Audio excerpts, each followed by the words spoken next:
இயேசுவே உம்மை வணங்குகிறோம், எம் வாழ்வை உமக்கு அளிக்கின்றோம், உம்மை அன்பு செய்கின்றோம்.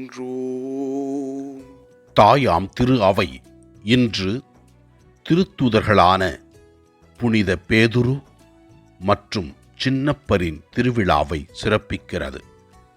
முதல் வாசகத்திலே நாம் பார்க்கிறோம் எவ்வாறு ஆண்டவரின் தூதர் பேதுருவை காப்பாற்றினார் என்று விளக்குகிறது.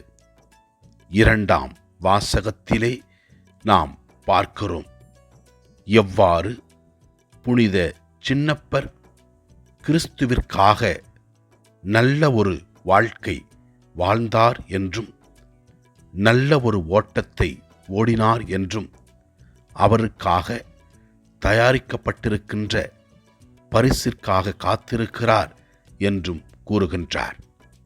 நற்செய்தி வாசகத்திலே நாம் பார்க்கிறோம் பேதுரு இயேசு கிறிஸ்துவை யார் என்று அறிக்கை இடுகின்றார்.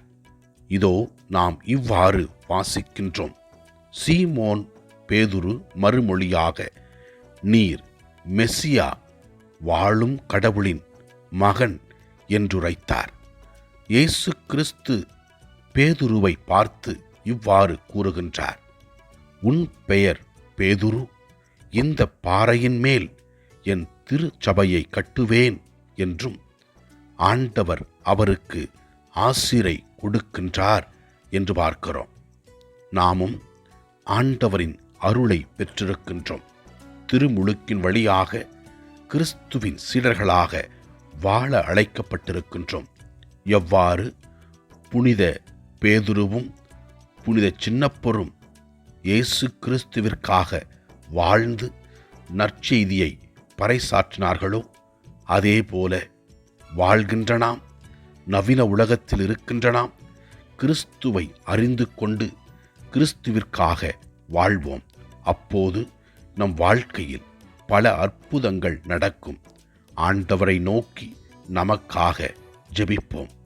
நாம் அனைவரும் ஆண்டவரின் சாட்சிகளாகவும் தூய ஆவியை பெற்றுக்கொண்ட மக்களாகவும் இருக்கக்கூடிய அருளை தர வேண்டும் என்று ஜெபிப்போம்.